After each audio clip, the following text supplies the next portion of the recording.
والصلاة والسلام على نبينا محمد وعلى آله وصحبه أجمعين.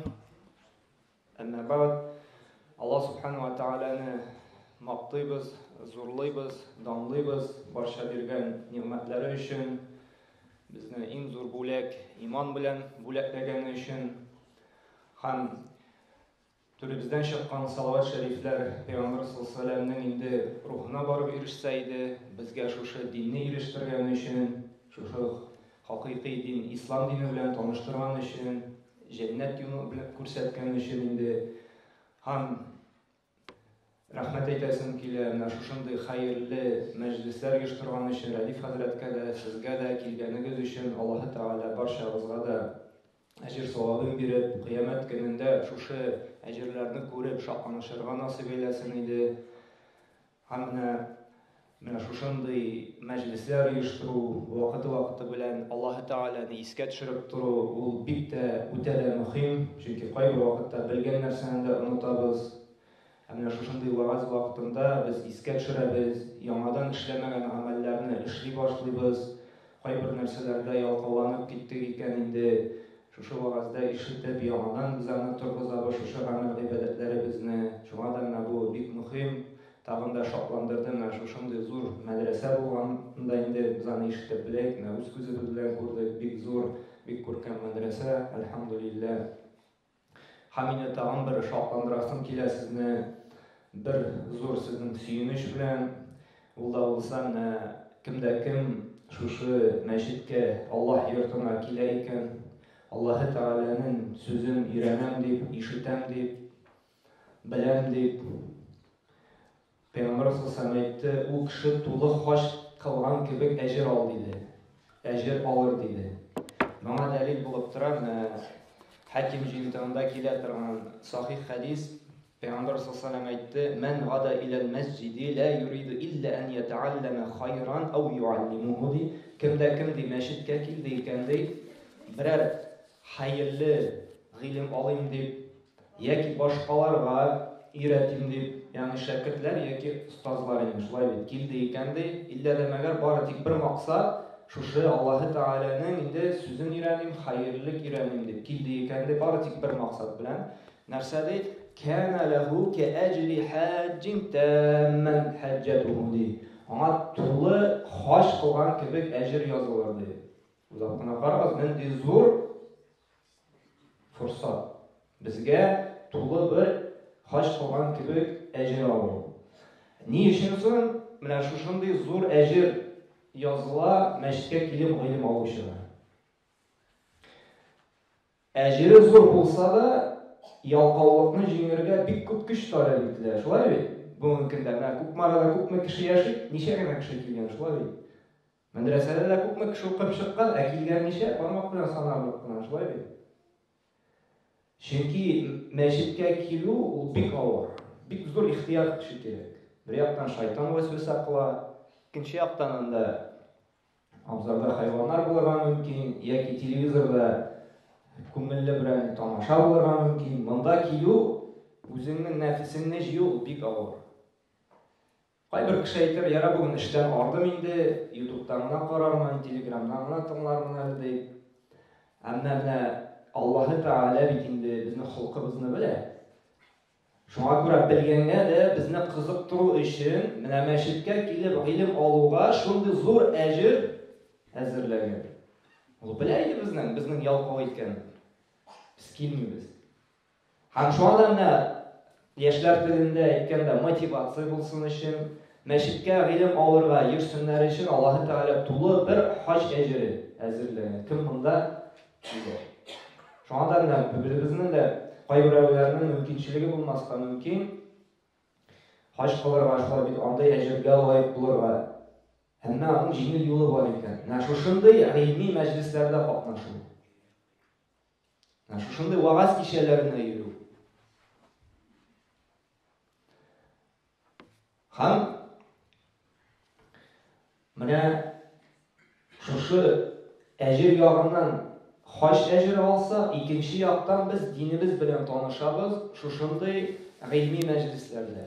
Hamramında da Radif Hazret әйткәнде гыйлемнең фазиләте турында сөйләп китәбез. Һәм шуңа да темабыз менә шушы гыйлем алуның фазиләте өстенлеге турында була. Бәлки моны инде ишеткәнегез дә бардыр инде. Әмма Аллаһ Тәгалә Коръәндә әйтә бит Зарiyat сүрәсенең 55-нче аятында «Вәзәккир» ди. Исләренә төшереп торды. «Фәиннә зикра тәнфәул муъминин» ди. Мөмин мусламаннарның белгәнен дә искә төшереп тору аларга файда гына китерә ди. Һәм шуңа да менә бу тагын да гыйлемгә омтылу өчен biz кайбер аятларны, Пәйгамбер саллаллаһу кайбер хәдисләрен сезгә дә искә төшереп китергә булды. Гыйлем алу кайбер галимнәр әйтте, нәфил гыйбадәтенә караганда да өстенрәк диде. Менә әгәр дә синең каршыңда сайлау бар икән, нәфил гыйбадәт кылырга, монда намаз булсынмы, монда ураза булсынмы, гыйлем алу ул күпкә өстенрәк ди. Ни өчен икәнен хәзер без әле хәдисләрдә әйтәчәкбез. Монса әле сезне кызыктырып торыр өчен. Хәзер инде башларбыз иң беренче фазиләте. Ни өчен соң гыйлем алу шундый зур дәрәҗәгә ия? Иң беренчесе гыйлемнең өстенлеге диек, ул кешедә хушуклык пәйда булырга бер сәбәп булып тора. Хашия. Ягъни хушуклык. Менә бүген көндә дә кеше сорый, хәзрәт динә, намазда ничек хушуклыкны алырга? Намаздан ничек тәм табырга соң? Намаз укыйм ди, ул минем ди гимнастика кебек кенә ди. Тәм табамыйм ди намазда. Менә хушукны ничек булдырыйм соң мин ди.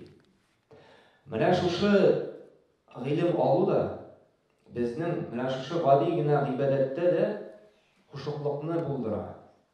Чөнки син гыйлем алганда син аңлыйсың Аллаһу әкбәр тәкбир әйтүнең хикмәтен.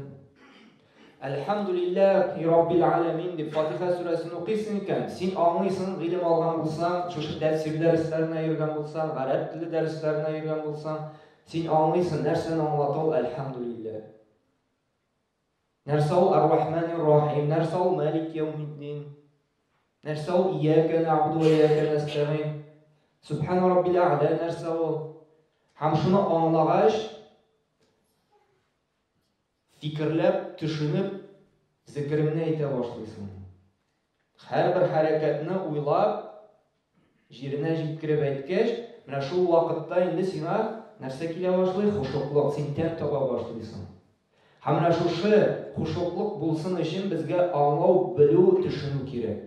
Аңлау, төшенү булу өчен гыйлем алырга кирәк. Шуңа күрә Аллаһ Тәгалә нәрсә диде? Фатир сүрәсенең 28-нче аятында «Иннама яхшаллаһи мин ибадихил улама» ди. Дөреслекдә Аллаһ Тәгаләдән куркады, хакыйкый курку белән, тетрәнү белән кемнәр генә ди? Белүчеләр ди. Гыйлем әһелләре генә ди. Ягъни Аллаһ Тәгалә каршында менә бу хушуклыкка ия була кемнәр генә икән? Хакыйкый Аллаһ Тәгаләне исем-сифатларын, Аллаһ Тәгаләнең сүзләрен белгән, төшенгән кешеләр генә. Менә шушы белү, төшенү булсын өчен дә инде безгә нишләргә кирәк? Безгә тәфсирләрне укырга кирәк. Безгә менә шушындый гыйльми мәҗлесләргә йөрергә кирәк. Безгә гарәп телен өйрәнергә кирәк. Нәрсәне өйрәтә ул, нәрсәгә чакыра ул Коръән. Менә шул вакытта безнең инде нәрсә була? Хушуклык, Аллаһ Тәгаләдән хакыйкый курку. Әмма бу курку гына түгел, хушуклык ул менә хөрмәт аша, ихтирам аша курку. Калтырап кына туры түгел, ул мине менә азапка тартмасын дип кенә түгел, биргән ниъмәтләре өчен аңлап, хөрмәт итеп, ихтирам белән. Менә ул була хакыйкый хашия, хушуклык. Һәм гыйлемнең тагын бер өстенлеге бар. Гыйлем алучыларның шушы тәфсир өйрәнәме, ул хадис өйрәнәме, гарәп теле өйрәнәме, тәҗвид өйрәнәме, шушындый мәчеткә, гыйльми мәҗлесләргә йөриме, Аллаһ Тәгалә ул кешенең дәрәҗәсен күтәрә. Бу дөньяда һәм ахирәттә дә. Менә без дөньяда бит инде Берәр эштә үсәсебез килсә, эшкә керәбез. Әле анда берәр начальник диек инде, берәр абзый дустыбыз булса инде, ул безне шушы карьера баскычы буенча үстерсен өчен без тырышабыз, укыйбыз. Шулай без җиренә җиткереп эшләргә тырышабыз. Өстәмә әдәбият укыйбыз. Киңәшләр алабыз шушы эштә эшләп киткән кешеләрдән яки шушы өлкәдә тәҗрибәле кешеләрдән нәрсәсе өчен? Шушы безне эштә, шушы дәрәҗәбезне күтәрсен өчен. Һәм бу кеше чынлап та безне күтәрә башлый икән, biz инде үзебезне рәхәт хис итәбез. Карау мине хөрмәт итә. Гади генә эшче идем, инде хәзер шушы бер өлкәнең инде начальник итеп куйды дип. Ягъни дәрәҗә күтәргән саен безнең инде үзарада теге самооценка күтәрелә бит инде, шулай бит. Ә монда Аллаһ Тәгалә әйтә: "Әгәр дә ди минем сүзләремне өйрәнсәң ди, Пәйгамбәр саллаллаху алейһи ва сәлләм юлын өйрәнәсең икән ди, мин синең дәрәҗәңне күтәрәм ди." Бу бит нидер начальник кына түгел, бу президент та түгел, бу бар галәмнәрнең хуҗасы әйтәм ди. Дәрәҗәңне күтәрәм ди. Һәм Аллаһ бу сүзләргә дәлил Муҗадила сүрәсенең 11-нче аяты Аллаһ Тәгалә әйтә: "Ярфa'иллаху аллазина аману минкум валлазина утул илма дараҗат." Аллаһ Тәгалә ди күтәрә ди кемнәрне ди? Иман китерүчеләрне. Һәм шушы гыйлем әһелләрен ди. Кемгә гыйлем бирелде, гыйлем алырга тырыша, менә шуларның ди дәрәҗәләрен күтәрә ди. Һәм күрәбез бу дөньяда да, әгәр дә син Аллаһ Тәгаләнең сүзләрен өйрәнәсең икән, син күреп торасың, Аллаһ Тәгалә сине җайлап кына дәрәҗәңне күтәрә башлый. Әмма иң әһәмиятлесе ул ахирәттә. Син ахирәттә инде аерылып торасың гади генә мусульманга караганда. Ни өчен? Чөнки син ничек итеп Аллаһ Тәгаләнең иң бөек сүзләрен дөрес итеп әйтергә өйрәндең. Дустым бар иде, укыды инде ул. Кириллицадан анда вата җимерә инде. Ә син тырыштың камиллерәк өйрәнергә, дөресрәк әйтергә. Ничек инде булар бер дәрәҗәдә булсын? Тегесе тырышты, өйрәнде. Тегесе телевизор каршында утырды. Монысы юк ди, өйрәним әле ди. Мәдрәсәгә килде, мәчеткә килде, укытучылар белән. Тегесе укыды, корылы-сарылыгына нәрсә әйткәнде аңламады. Туктале, дөрес укуына җитми, тәфсирендә укырга кирәк. Хәзрәт, менә бу сүз нәрсәне аңлата. Ничек инде булар бер дәрәҗәдә булсын? Һичшиксез Аллаһ Тәгалә шушындай Аллаһ Тәгалә ризалыгына ирешим дип ятлаган сүрәләрне, ятлаган дуа зикрләрнең дәрәҗәсен күтәрә бу кешене. Чөнки ул тырыша, өйрәнә теге кешегә караганда.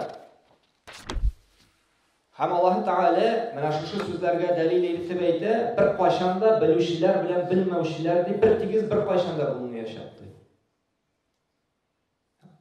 Зумар сүрәсенең 9-нчы аятында әйтә Аллаһ Субханаһу ва Тәгалә: "Кул һәл ястауи аллазина я'ламуна вал лазина ла я'ламун" ди. Әйтте аларга ди, Пәйгамбер саллаллаху алейһи ва сәлләмгә әйтергә куша, белүчеләр белән белмәүчеләр ди. Сорау бирә. Бер дәрәҗәдә булырлармы ди? Юк ди.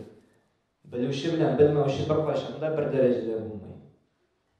Һәр вакытта да Аллаһ каршында хәләлне харамнан айыручы. Нәрсә ул гынах? Нәрсә ул савап? Нәрсә ул изгелек? Нәрсә ул фәхишлек? Нәрсә ярый, нәрсә ярамыйны айыручы кеше ул өстенрәк булачак. Һәм менә шушы гыйлем алып та, менә әле кабатлаганнарны кабатлыйбыз, шушы гыйлем алып кына без беләбез, ни өчен бу дөньяга килдек без? Ни өчен яшибез без? Кеше бит бүген яши, ул ни өчен бу дөньяга килгәнен дә белми.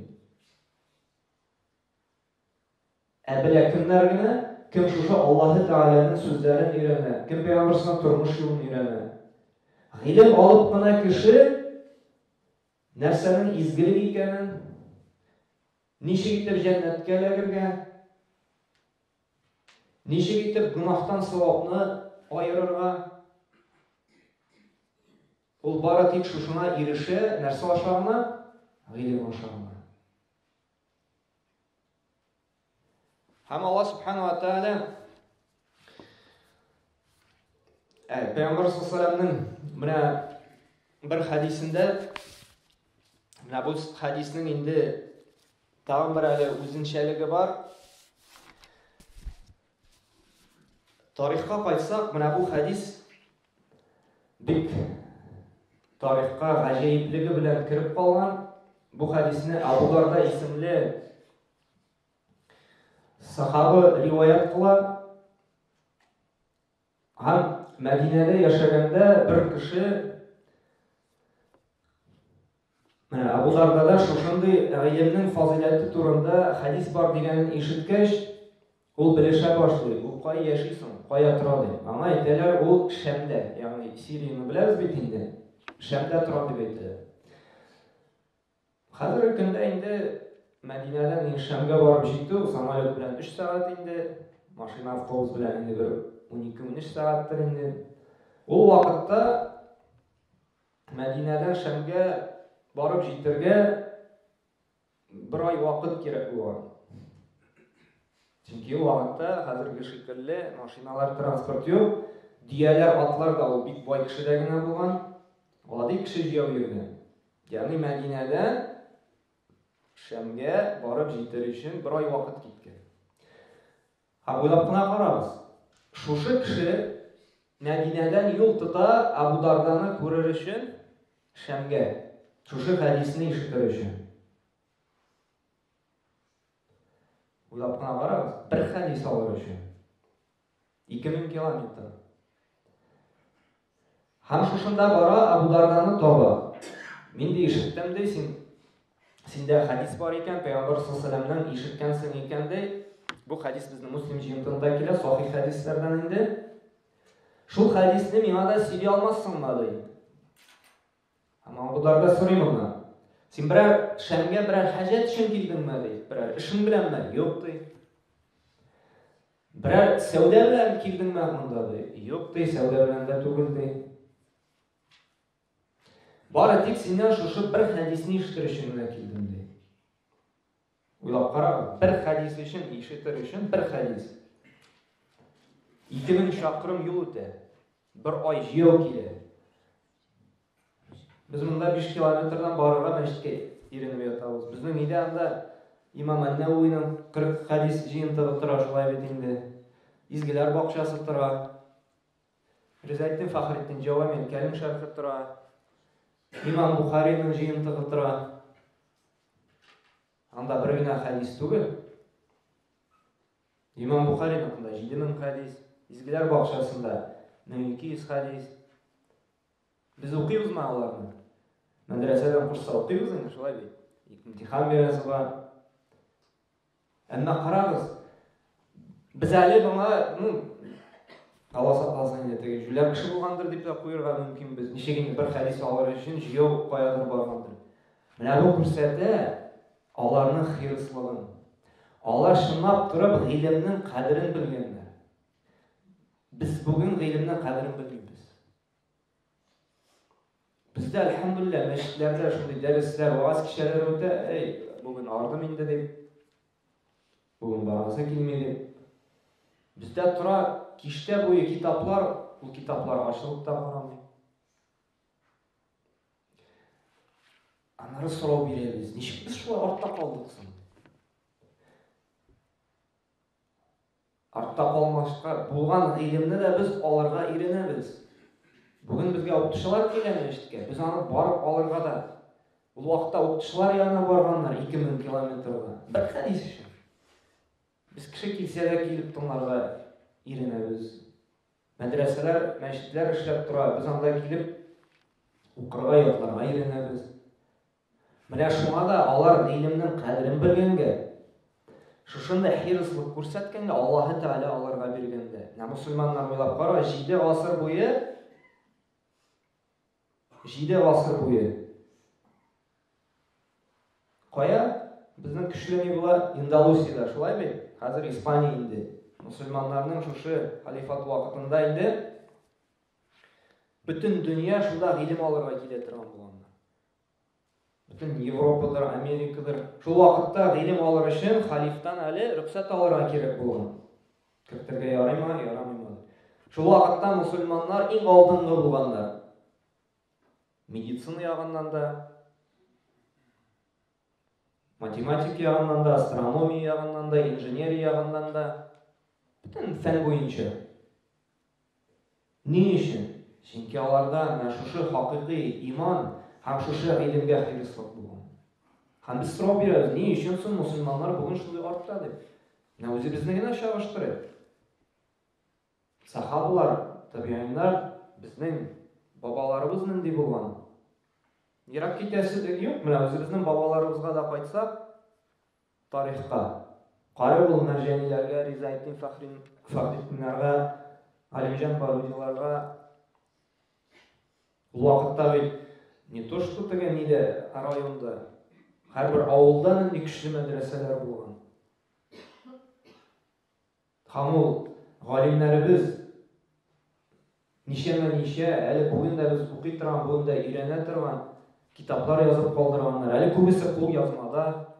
Ризаетдин Фахриддиннең менә Уфада 300 кул язмасы ята. Әле бүген көнгә безнең телгә күчерелмәгән, китап итеп чыгарылмаган. Карагыз нинди мирас. Һәм аларның да дәрәҗәсе булган бөтен мусульман күләмендә, бөтен дөнья ислам илендә, бөтен мусульманнар каршында дан тотканнар. Һәм бу күрсәтә шушы илемнең алар ничек хирыслык булганга Аллаһ Тәгалә ничек итеп дөньяны ачкан. Һәм Абу Дарда шушы хәдистә әйтә: "Мен сәләкә тарикан ялтамису фиһи илман" ди, кимди гыйлем эзләү юлына чыкты икән ди.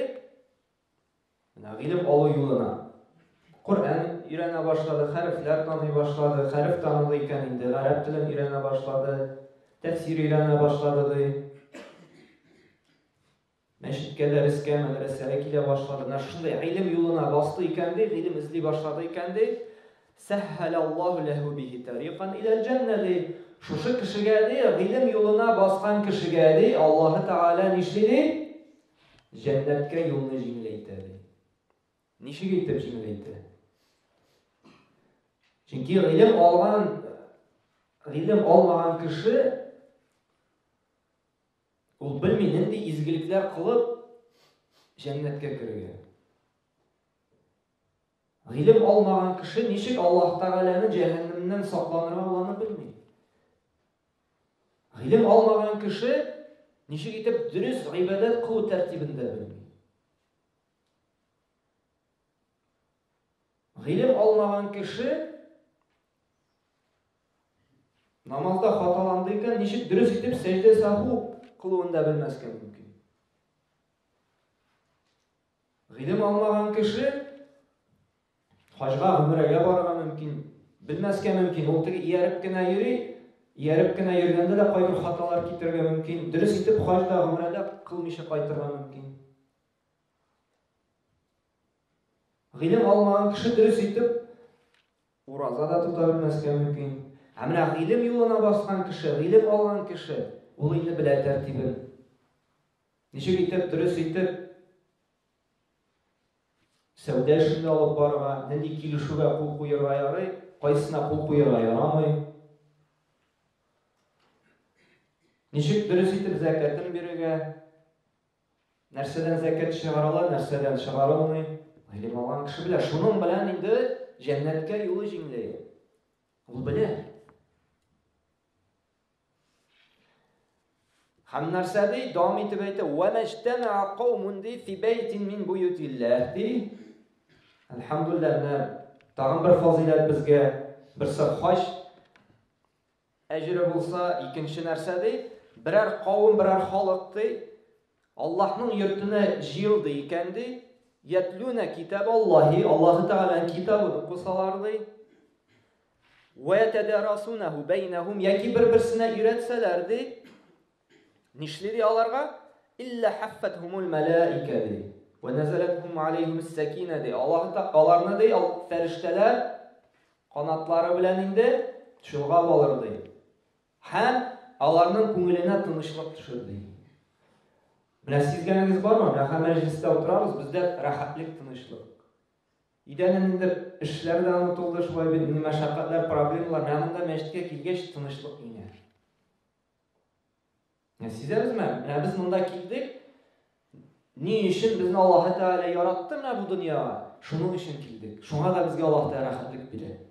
Менә без төп максатыбыз өчен килдек. Төп максат нәрсә ул? Аллаһ Тәгаләгә ибадәт кылу. Аллаһ Тәгаләгә буйсыну. Аллаһ Тәгалә итаат итү. Аллаһ Тәгаләне зикр итү. Менә без монда җыелдык, килдек нәрсә өчен? Аллаһны зурлар өчен, Аллаһны данлар өчен, Аллаһ Тәгалә турында сөйләшер өчен. Менә шул төп максатны үтәгәнгә күрә безгә Аллаһ Тәгалә инде күңелләргә тынычлык сала.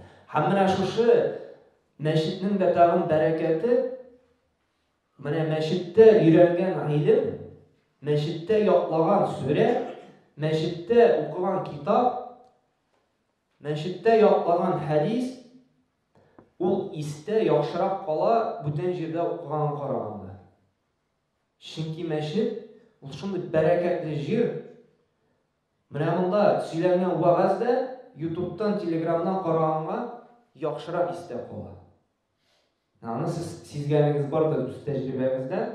Мәчеткә килеп тыңлау, уку күпкә бәрәкәтлерәк, хәерлерәк. Чөнки монда фәрештәләр сине биләп тора. Алар сиңа истигъфар кылып тора. Аллаһ Тәгалә шушы тынычлыгы белән бер нәрсә уйламыйча, комача аламыйча, чиста акыл белән син Аллаһ Тәгаләнең гыйлемен аласың. Менә шуңа да тырышырга кирәк гыйлемне мәчеттә алырга. Һәм нәрсә ди? وَغَشِيَتْهُمُ الرَّحْمَةُ وَذَكَرَهُمُ اللَّهُ فِي مَنْ عِندَهُ. Һәм аларны Аллаһ Тәгалә рәхмәте биләп алыр. Һәм Аллаһ Тәгалә каршында да мактап торырлар ди. Һәм икенче риваятта да килә, фәрештәләр ди, эзләп йөриләр ди, шушы зикр мәҗлесләрен ди. Кая сине зикр итәләр ди. Һәм Аллаһ Тәгалә каршында мактарлар. Истигъфар кылырлар ди, шушы мәҗлестә инде утыручы кешеләргә. Раббым, аларны кичерсәң инде, гафу итсәң инде, алар сине зикр итәләр. Алар синнән гыйлемеңне өйрәнәләр ди. Һәм икенче риваятта дигән, ансы Абу Дауд җинтында килә, Муслимдә диләр, хәтта ди, менә шушы гыйлем юлына баскан кешеләр ди, истигъфар кыла ди, ястагфиру лаху ман фис-сама вал-ард, күктә җирдә булган барлык җанварлар да, кошлар да ди, алар өчен истигъфар кыла ди. Кем? Менә шушы гыйлем юлына басты. Хәтта әл-хидану фил-ма ди. Суда йөзүче балыклар да ди, шушы гыйлем юлына басучы шәкертләргә ди истигъфар кылып торулар ди. Карагыз, нинди зур фазилет. Һәм Аллаһ Тәгалә Куръанда да әйтә, Пәйгамбәр сәнгә әйтә, кул ди, әйтти, Рабби зидна илман ди. Әйтти, сора ди, гыйлемемне арттыр ди. Аллаһ Тәгалә бит мөһим нәрсәгә генә Пәйгамбәр саллаллаһу әмер итә, сорарга Аллаһ Тәгаләдән. Һәм ул әйтми бит, байлыкта сора дими. Ниндидер анда зур урында сорарга кушмый. Гомумән дөнья мәсьәләсен сорамый. Сорады гыйлем ди. Раббым, гыйлемемне арттыр дип сорады. Рабби зидни илман. Чөнки гыйлем, әгәр дә кешедә гыйлем, хакыйкый гыйлем була икән, шушы хәләлне харамнан аера торган. Шушы гыйлем сәбәпле Аллаһ Тәгалә аңа дөньясында бирәчәк. Шушы гыйлем сәбәпле аңа хәләл, бәрәкәтле мал бирәчәк, байлык бирәчәк. Чөнки кеше күп итеп акча эшләргә мөмкин. Миллионер да булырга мөмкин, яхшы машинада да. Әмма гыйлем аша кирмәгән, хәләл юл белән табылмаган кәсеп булса, ул малда бәрәкәт булмаячак. Ул аның рәхәтен татымаячак. Ул аңа шатлык китермәячәк. Ул bir kiyiniş kine bulaşam. Bugün günde de kubisi şakralar, ayteler, kirim de yaxşı, işimiz de yaxşı deydi. Ama hukukna kiradi, şunga çıkıp gitedi. Maşina alğanı yok deydi. Hamar vatlayın dedi. Anlayalım biz nerse alışılay kadar anlataydı deydi. Zarlanıp bunu bütün nerseyi betti. Kiradi 150 min deydi, 200 min itip çıkıp gitti. Anlayalım biz nişler şulay deydi. Ya balağımız ağırtıp gitede deydi, anı deydi, yaxşı tabipler ayırtıp bütün yaxşı şurada tutula deydi. Yani Sevdeden anda kilip deydi, налоговыйлар кысып алады, штраф шәпилерди. Шунун белән әҗәткә тагын кирип китәбез. Нәди рәхәтен татып булмый. Әмма гыйлем алган кеше хәләлне харамнан бул белән ишек итеп дөрес итеп кесип кылырга. Гомумән бу һөнәрне сайларга ярыймы? Ярамыймы? Һәм Аллаһ кушканча гына бара икән, ул әз генә эшләсә дә 20-30 меңне эшли. Әмма хәләл булганга күрә, уларның бәрәкәтле була. Аллаһ Тәгалә саклый аны. Юл фаҗиасыннан да саклый, машинаның ватылуыннан да саклый, сәламәтлеген дә саклый, авырулар җибәрми хәләл булганга күрә. Әтеге харам мал белән иткәндә авыру да җибәрә, чыгара алган. Юл фаҗиасына да юл алырга мөмкин, харам мал белән табылган машина булганга. Çünkü yılan bilmedi. Әмә гыйлемле кеше, нәрсәнең нәрсә икәнен аңлаган кеше, ул үзенә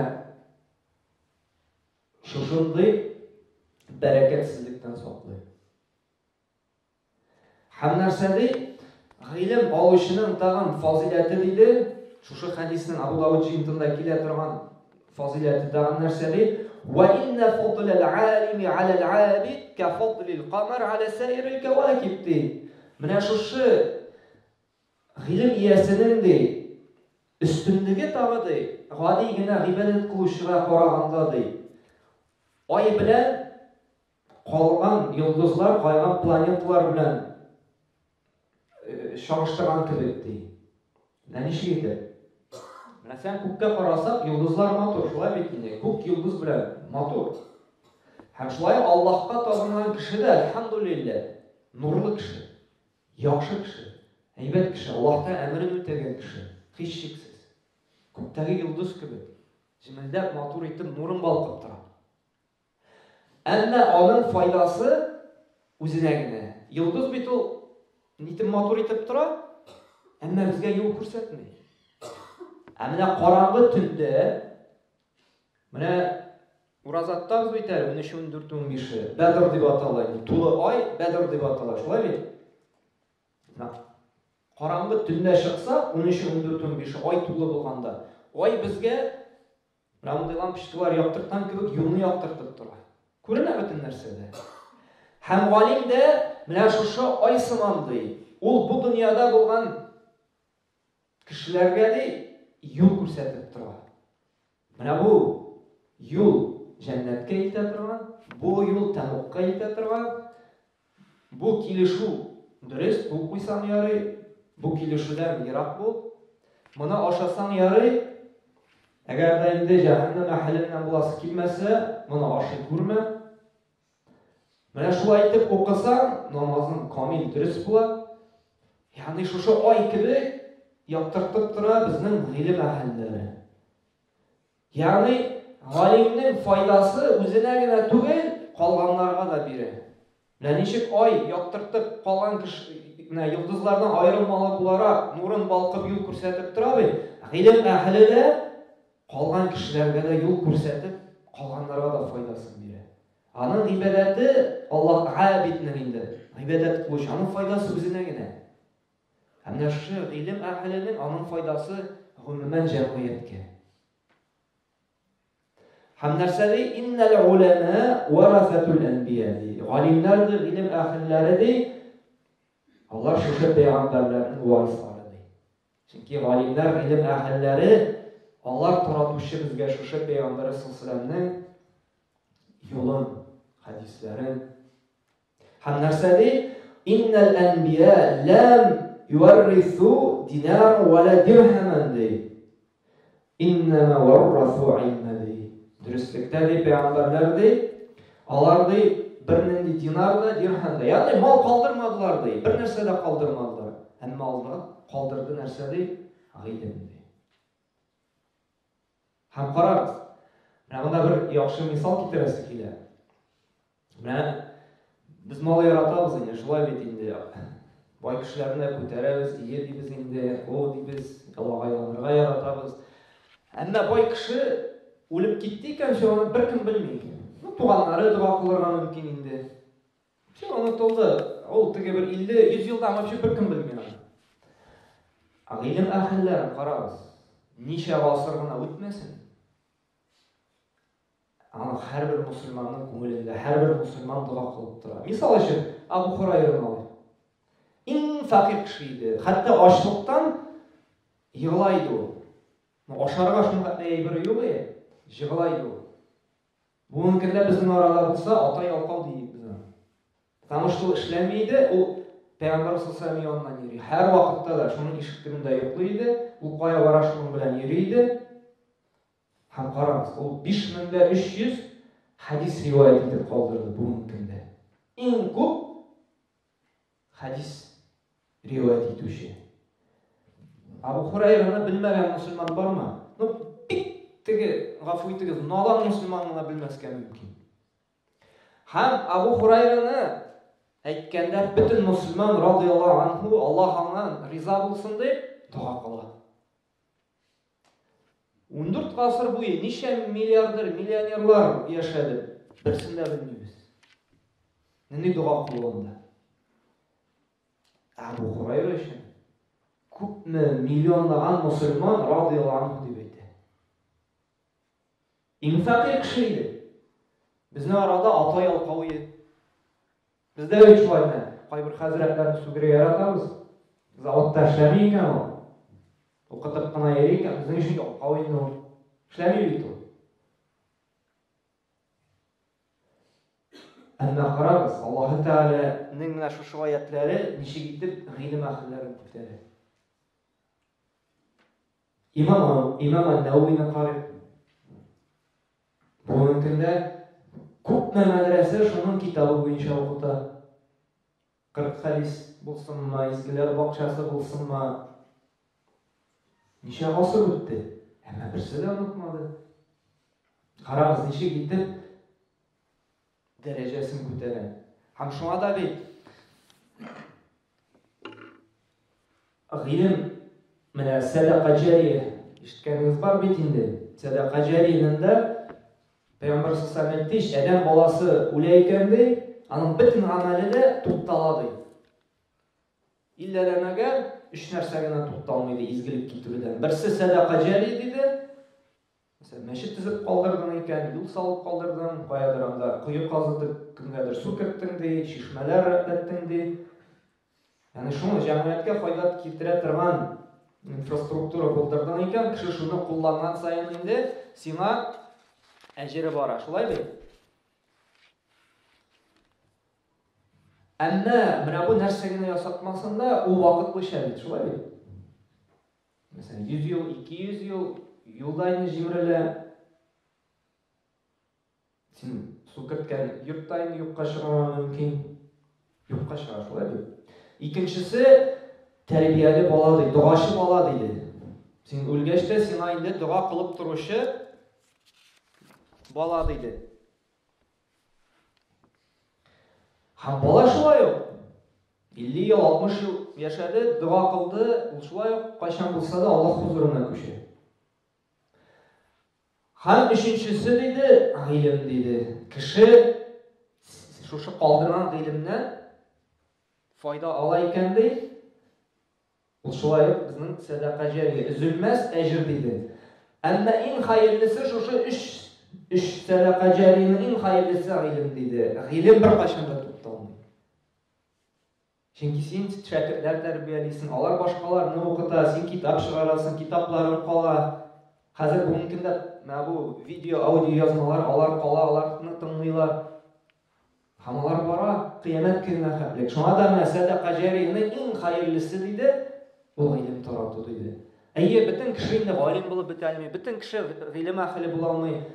Amma sen ülüşünü kirti alasın şu ilimni tarattuda. Eğer de sen yaxşı etip savdogar ekan, sen buluş alasın indi şu meşit medreselerge, Kur'an bastırıga, kitap bastırıga, parta alıp biriga. Yani sen ülüşünü kirtesi ekan şu ilim taratturga, sen de indi şu zor ülüşünü kirtken bulasın. Tağın bir ilimge ımtılının özünçeligi var. Bikte üstün deyiginde mene eğer de Allah-u Teala adam balasına hayırlılık dileyken o kişide köngülünde ilimge mehabet uyata. Mene elhamdülillah üçüncü şartlanmış birisi oldu ekan haç ecri alabız dedi. İkincisi şu meşitte oturgan için ferişteler bile alıp istiğfar kılalar dedik. Şulay bitini tınışlık yine. Hem üçüncüsü nerse kimnin köngülünde ilimge mehabet var ekan, öğrenesim kile, bilesim kile, okuysim kile. Allah-u Teala nerse şerge kuşa, ne şu öğrenesim kile, şunday ilimge mehabet var ekan bil. Sina Allah-u Teala hayırlık dileydi. Al en zor hayırlık nerse o cennet. Bu sözlerime delil Bukhari ve Müslim cihantında keletiren hadis men yuridillahi bi hayran yufaqqih fi'd-din. Kimge Allah-u Teala de hayırlık diley ulama dinge düşünüp bereşekti. Ham alimler qaraz nerse dedi. Dinde düşünü anlaw bolsun için ilim alı gerek dedi. Ham kişi şuna da ilimge ımtıla ekan de, ilim alıp bitinde dinde anlaw peyda bulaşa. Dinge düşüne başlayacak. Eğer de bunday tilav dinge ımtılış bulmasa, halim bik ayanış değiller. Alimler şu hadisine şarh kıl. Hamla elhamdülillah şükür ettiğiniz şu nimetke, namında var, kaybıra siz kildiğiniz koşularınız yok, siz kildiğiniz klastaşınız yok, siz kildiğiniz anda bir dost bilişiniz yok. Mine Allah-u Teala saylab algan şuşunda getirgen biliriz Allah-u Teala bizge hayırlık dileydi. Bunun qadrini bilirge kerak. Şükür etip, tağın da ko'proq şu ilimni alda, yoruşuda. Çünkü aytganimcha, g'oligina ibodat qilib shiga qaraganda şu ilim yo'lida bo'lgan kishi Alloh qarshida ustunroq. Sizlarda o'qiysiz, o'rganasiz. Siz bitala qaytib anda avuldan qo'yadir, tag'in bir necha shakkatni tarbiyalaysiz. G'oligina namoz o'qishga qaraganda siz necha kishiga shu xayrlikni o'rgatasiz, necha kishini namoz o'qirga o'rgatasiz, necha kishini Qur'on o'qirga o'rgatasiz. Ko'pni foyda sizdan. Shunga ko'ra David mana Ravah Hakim, Mustadrak al-Hakim jintanda keladi hasan darajasida hadisda fadlul ilmi khayrun min fadlil ibadati. Ilmni g'oligina ibodat qilishga qaraganda ustunroq fazilatliroq deydi. Chunki ilm ul simag'ina ibodat ul simag'ina foyda keltirsa asin ilm olib endi boshqalarga da foyda keltirasan. Ammo ilm oluv yo'lida bik muhim narsa bor. Hamul eng og'iri ani tuzatuv bik shiydim. Siz ani bik yaxshi bilasiz. Bu da bo'lsa, mana shu bütün söylep ketgan fazilatni olir uchun bir narsaning durust tuzuk bo'lishi kerak. No, bir narsani tuzatir uchun kuch to'g'ri kerak. Narsa o? Niyat, ixloslik. Bik og'ir narsa. Ani tuzatuv. Chunki bigrak tali aytganimizcha Allohda darajani ko'tara boshlaydi. Hazrat avstay debgina turadi. Nasıl vaqtda endi niyat bizni Allah işinden kishi ishiga ayladi. Kishidan maqtov so'zi eshitasiz kela boshlaydi. Yaxshi o'qita, yaxshi yuradi, yaxshi yoza. Darsdan chiqqachda umid etib turasan. Hazrat avstay Дәресең шәп булды дип мактамаслар миндән дип. Теге бер галим әйткән ич, ниятеңнең дөрес булуын белсәң дә, үзеңне тикшер нәрсә дип, кешеләрдән мактау сүзе көтәсеңме, юкмы? Әгәр дә кешедән мактау сүзе көтмисең икән ди, димәк ниятең дөрес ди. Әгәр дә кешедән мактау сүзе көтәсең икән ди, килеп әйтер микән, ох, вагазың шәп булды, дәресең әйбәт булды, бик аңлаешлы аңлатам. Димәк, ниятеңдә Аллаһ өчен түгел икән, кешенең хуплавын, мактавын өмет итәсең икән. Һәм галимнәр дә әйтә бит, әнә шушы илем юлында ди, ихласлыгыңны беләсең килсә ди, гыйбадәтеңне кара ди. Менә шушы илем алып гыйбадәтең арттымы ди. Гыйлем алып яхшы якка үзгәрдеңме? Гыйлем алу ди сине һәр көнне, һәр вакыт яхшы якка үзгәртеп барырга тиеш. Фарызларыңны гына укыйсың икән, гыйлем алып сөннәтләрен укый башладың. Сөннәтләреңне укыйсың икән, нәфил намазлар өстәдең, духа намазлары, мисал өчен тәһарәт намазы, дүшәмбе, пәнҗешәмбе ураза тота башладың. Кызып китүшәмие, кабынып китә торган, гыйлем алып өйрәндең, хәдисне белдең, әзрәк кенә үзеңне кысып кала башладың. Кешеләр белән үзеңне бик дурфа тота идең, гыйлем алып, үзеңне инде җайлап кына йомшаклыкка, аларны көләч йөз белән каршы алырга өйрәндең. Менә шулай гыйлем сине яхшы якка үзгәртә икән, гыйлем алудан үзгәреш бар икән, димәк, әлхәмдүлилләh, син ихластан тырышасың Аллаһ өчен алырга. Әгәр дә гыйлем аласың, гыйбадәттә дә үзгәреш юк икән, кешеләр арасында да үзеңне тутарга өйрәнмәдең икән. Бернинди үзгәреш тә юк икән, димәк, син шушы кәгазь өчен генә, кеше арасында мин укыйм дип әйтсеннәр өчен генә йөрисең. Менә шушы гыйлем безнең киресенчә Аллаһ каршында таваду, шушы тыйнаклыкны арттырырга тиеш. Кара күпме нәрсә белмим икән әле мин дип. Укыган сайын без шуны аңларга тиешбез, күпме әйберне мин белмим, аңламыйм икән дип тыйнаклык уятырга тиеш. Шушы гыйлемебез ул безнең мәгълүмат туплау гына булып калырга тиеш түгел. Чөнки менә сахабалар 10 аятны ятлаганнар, өйрәнгәннәр, аның белән гамәл кылганнар, аннан соңына яңага күчкәннәр. Нишләгәннәр? Төшенгәннәр, аңлаганнар, яшәгәннәр, шуның белән аннары гына күчкәннәр. Әйе, бу инде әйтми, хәзер 10 аят ятлап безгә күпкә китәчәк. Әмма бу фикерләргә ризык безгә. Менә шушы гыйлем алуыбыз үзгәртәме безне? Менә бер ел нинди идек, хәзер нинди? Үзгәрдекме? Менә без шулай итеп үзебезгә нишләргә тиешбез? Хисап кылырга. Чөнки әгәр дә шулай кеше мактасын өчен, кеше хупласын өчен, кеше өчен өйрәнәбез икән, Алла сакласын, менә кыямәт көнендә иң беренче җәһәннәмгә атачаклар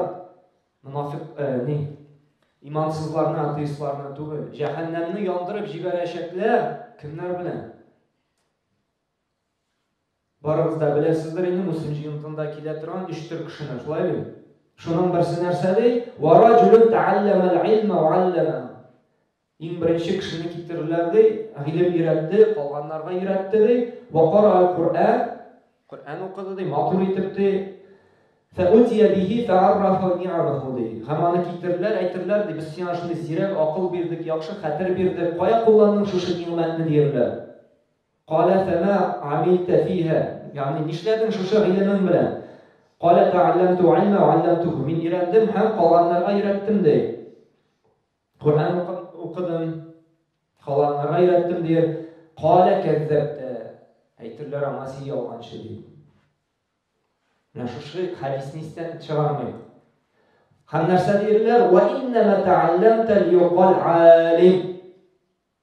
Син ди өйрәндең аны ди, сине мактасыннар өчен, алим дип әйтсеннәр өчен. Зур хәзрәтебез, зур абыстайыбыз дип сине мактасыннар өчен дип, кешедән шушы хуплау сүзен ишетер өчен генә Өйрәндең син аны дип, аны йөзе белән җиргә атып, сөйрәп барып җәһәннәмгә атырлар ди. Лиqala huwa qari, yani matur итеп укучы, вакыт кыйла thumma umira bihi fasuhiba ala wajhihi, yani йөзе белән әйләндереп аткыттырлар да ди. Һәм нәрсә ди? Хәтта улқия фин-нар ди. Җәһәннәмгә алып барып атырлар ди. Карагыз. Кеше белмәсә дә, безнең күңелдә нәрсә барын Аллаһ Тәгалә бер бик яхшы белеп тора. Монда безнең макталасы килгән кеше кыямәт көнендә бер нинди ярдәм итә алмаячак. Кеше арасында күтәреләсез килсәк тә, ул кеше безгә бер нинди әҗр савап та бирә алмый. Аллаһ Тәгалә Коръәндә кыямәт көнендә әйтәчәк андыйларга. Менә син кем өчен эшләдең, бар савапны шулардан ал. Алар бер нәрсә дә бирә. Һәрберсе нәфси диячәк. Менә Аллаһ Тәгалә шушындый зур фазилат бирде, гыйлем әһленә үстенлек бирде. Әмма менә шушы ихласлыкны саклап калу бу бик авыр. Шуңа да шундый зур әҗр Аллаһ Тәгалә инде билгеләгән. Һәм менә Абу Давуд җыентында килә бит: "Мен тәаллама ал-илма мимма юбта'a биhi ваҗһу Аллаһ, ла ятәалламу илля лiyusab bihi 'arada min ad-dunya lam yajid 'arfa al-jannata yawm al-qiyamah." Кимдә Аллаһ ризалыгы өчен генә гыйлем алган булса ди, әгәр дә инде Аллаһ өчен алмыйчы ди, менә дөнья максаты белән өйрәнгән булса ди, шушы гыйлемне ди, берәнинди дәрәҗә алыр өчен, берәнинди кушамат алыр өчен инде ул ди җәннәтнең ди исендә татымаячак ди. Карагыз, нинди куркыныч хәдис безнең нишләргә, ниятләребезне инде төзәтергә чакыра. Һәм бик мөһим әйбер, гыйлем алганда алырга кирәк, менә иң беренче үземә файда китерәм дип, наданлыкны үземнең өстеннән төшерәм дип, һәм калганнарга шушы хәерлелекне ирештерәм дип. Чөнки иман, ислам ул хәерлелек, ул нур. Күпме кешене син бәхетле итәләсен, әгәр дә иманга китерсәң. Күпме тынгысыз шушы тормышта яшәгән кешегә Аллаһ Тәгалә сиңа шундый мөмкинчелек бирсә, аңлату сәләте бирсә, күпме кешене күңелендә тынычлык табарга ярдәм итә алачаксың. Һәм шуңа да менә безнең ният шул булырга тиеш. Әгәр дә инде менә тагын бер хәдис килә, Тирмизи җыентыгында инде: "Мен талаба ал-илма лиюҗари биhi улама, ау лиюмари биhi суфаха, ау ясрифа биhi вуҗуһ ан-нас илейһи адхалаху ан-нар." Әгәр дә кеше өйрәнә икән ди, галимнәр белән бәхәсләшер өчен, бу түгел менә булай ди. Суфаха, ягъни гыйлемнән алган дәрәҗәсе инде әзрәк булган кешеләр белән шулай бәхәсләшеп үз дәрәҗәсен күрсәтер өчен, менә шушында динидә бәхәс өчен, каядыр үзенең русча әйтсәк точка зрениyaсын доказывать итер өчен өйрәнә икән инде. Мондый кеше ди, нишле урыны җәһәннәмдә булыр ди. Син киресенчә гыйлем алып тыйнак булырга тиешсең. Менә бездә бүген шундый шир таралды. Моннан нәрсәдер ишетә, моннан бер-ике бер укып ала, моннан лекция тыңлады, китте. Бу дөрес түгел, бу шулай, бу тегеләй. Хакыйкый гыйлем ала икән, ул кеше киресенчә тыйнак. Тукта, бу мәсьәләне мин әле өйрәнеп бетермәдем. Монда бит бер масхаб эчендә генә, безнең дә Абу Ханифа масхабы эчендә генә, аның шәкертләре арасында берничә фикер бар. Хакыйкый ихластан алган кешеләр ул бәхәсләшергә, теге дөрес, бу дөрес дип, каядыр сүз көрәштерергә ашыкмый. Менә галимнәр белән шундый мәҗлесләрдә туры булды. Иң күп сөйләшә кемнәр? Bir-ике нәрсә статья моннан укыган, бер нәрсә әйткән, китәләр анда. Ул бу тегеләй, ул булай. Беләсең, ул тыйнак кына галим, ул инде ничә университет бетергән, ничә Китап меңләргәчә укымыш бер кына утыра. Чөнки ул белә, ул мәсьәләдә инде бу якта дөрес, бу якта дөрес, монда да дәлил бар, монда да укысылмый. Ә менә гади генә кеше инде нишли башлый? Бәхәсләшә башлый. Юк. Менә монда безгә шулай ук төп фикер йөртергә кирәк, бәхәсләргә инде кермичә.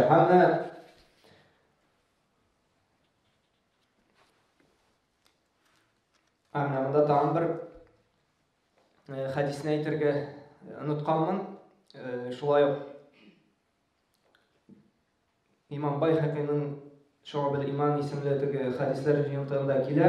Пәйгамбер саллаллаху алейһи әйтә: "Миндә кыямәт көнендә бер кешенең авызын кайчы белән кисеп торганын күрдем" ди. Кайчылар белән авызын шулай азаплап торганын. Һәм сорады Җибрилдән ди. Кемнәр бу, нинди кешеләр? Кайчылар белән инде авызын кисеп җәһәннәмдә газаплаучыларны. Мен хаулай я Җибрил, фaqala хаулай хутаба умматик аллазина якулуна ма ла яфалун ди. Булар ди синең өммәтеңнең хатиблары, ягъни сөйләүчеләре, вагазчылары ди. Алар кешеләрне ди сөйләделәр ди, өндәделәр ди, әмма үзләре шуның белән яшәмәделәр ди. Менә гыйлемнең бит инде әйткән беренчесе ихласлык булса, икенчесе нәрсә дигәне? Яшәү шуның белән. Ул сине үзгәртергә тиеш. Гыйбадәтеңне арттырырга, нәфил намазлар, нәфил уразалар, һәм башка якны үзгәртергә тиеш.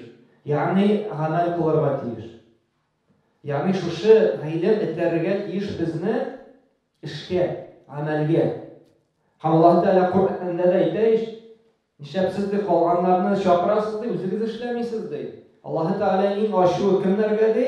Сөйләп тә үзләре эшләмәгән кешеләргә ди. Һәм менә монда да Җибрил фәрештә әйтә: "Хутаба уммату аллазина якулуна ма ла яфалун" ди. Үзләре эшләмәгәнне сөйләүчеләр ди. Бу бик куркыныч. "Ва якрауна китабаллаһи ва ла яъмалуна биһи" ди. Китапларын, Аллаһ Тәгаләнең китабын укыйлар ди, әмма аның белән яшәмиләр ди. Менә гыйлемнең тагын җимеше ул да булса гамәл. Гыйлем белән гамәл ул бер шылбыр кебек. Менә шылбыр бит бер-берсенә ялгана. Менә безнең дә гыйлем алып, гамәл белән тоташып барырга тиеш.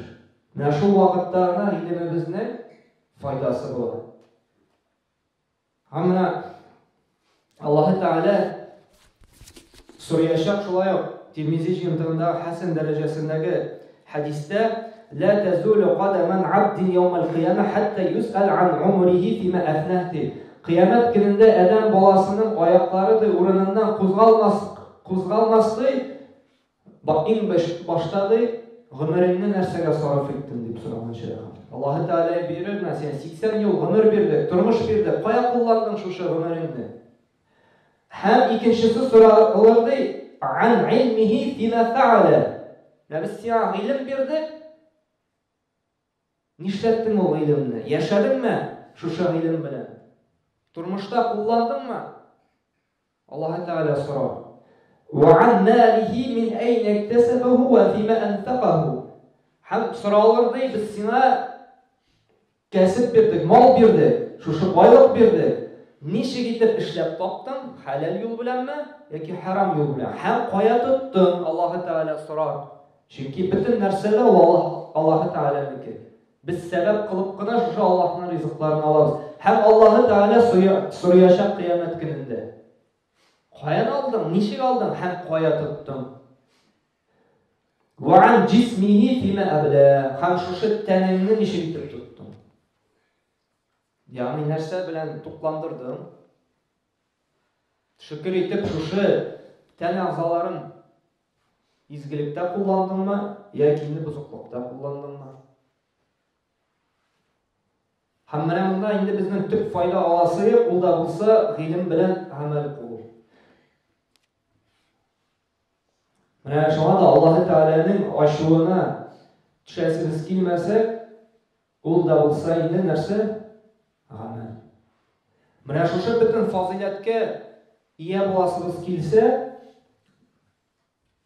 нишләргә кирәк икән? Ихлас булырга, үзебезне яхшы якка үзгәртергә, һәм инде гамәлдә кулланырга. Шул вакытта бөтен шушы фазиләткә ия булачакбыз. Хушуклыкта булачак, дәрәҗәбезне дә күтәрәчәк, җәннәткә дә кертәчәк, җәннәт юлын җиңеләйтәм диде Аллаһ Тәгалә. Һәм хакыйкый диндә төшенүдә бирәчәк. Һәм инде гомумән тормышыбызга бәрәкәт бирәчәк. Чөнки без дөрес итеп яшәгәнгә күрә. Шуңа күрә иң беренче үземә, аннары инде сезне шушы фазиләткә ия булыр өчен Аллаһ Тәгаләдән сорыйм, сәҗдәләрдә сорыйм: "И Раббым, Рабби зидна илман" дип, Allah'ım, Rabbim ilmini arttırsan ya, Allah'ım ahlis niyeti, Rabbim niyetini ihlas kılsan ile deyip, Allah'ım fakihni fid din, Rabbim Allah dinde düşünü anlav birsen ile deyip, haminde sorup, Rabbim riyalardan özün saklasan ile deyip, çünkü bu mümkünün şiiri, ulla olsan yaşaşı, kişi arasında indi minlikni күрсәтү. Ул сизелә, амәлдә дә, нидә дә. Аллаһ Тәгалә бу şeyden безне имин кылсын иде. Һәм шушы гыйлем алганда да алып ихластан хәерле китерү өчен, мәгълүмат туплау өчен түгел. Менә бүгенге көндә дә инде ул чагылыш таба яшьләрдә дә гыйлем кайтып калды, ниндидер мәгълүмат туплау өчен. Мин күбрәк укыдым, күбрәк беләм, күбрәк якладым. Гамәлгә килгәндә Аллаһны олы итми, кешене кече итми. Ни җүнле башлы исәнләшә белми. Ни күрешкәндә елмаеп каршы ала белми. Пәйгамбер саллаллаһу алейһи ва сәлләм әйтте: "Бер кимчелеккә дә, бер изгелеккә дә кимсенеп карама, хәтта кардәшеңне елмаеп нурлы йөз белән каршы алуга караганда" ди. Әгәр дә син шуны хәтлек укыдың икән, хәдисләр якладың икән, әгәр дә шуның белән гамәл кылмыйсың икән, бу мәгълүмат туплада нинди файдасы? Теге бер галим әйткән, әгәр дә гыйлем белән яшәмисең икән, элек бит инде ишәк өстенә куеп теге ниләрне, грузларны дигәндә йөкне ташыганнар бит инде. Менә шушы китап ташучы ишәк кебек буласың. Бер галим әйткән бит. Менә шушындый булмасы өчен безгә мәгълүмат туплаучы булырга түгел, ә менә шушы тормышыбызга, шушы гыйлемнең әсәрен, җимешен күрсәтүче булырга кирәк. Әдәп әхлакта да, сынау килгәндә дә сабырлык күрсәтергә, паникага бирелмәскә, кайбер моментта сабыр итеп ашыкмыйча инде кайбер адымнарга бармаска, телгә килгәндә дә телебезгә әзрәк кенә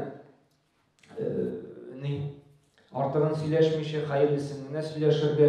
Ягъни шулай гыйлем безне үзгәртергә тиеш, мәгълүмат туплау булмасын. Аллаһ Тәгалә иң беренче үзем өчен сорыйм, Аллаһ Тәгалә ихласлык бирсен иде, безгә диндә шушы төшенү бирсен иде, һәм аңа гына гыйбадәт кылып, аннан гына сорап, шушы хәерле гыйлем белән менә сезгә дә Аллаһ Тәгалә безгә дә тәүфыйк хидayət биреп, шушы өммәтебезне элекке тарихтагыча, бабаларыбыз кебек инде шундый зур итеп файдалар китереп, зур итеп эшләр эз калдырырга насыйп әйләсен иде.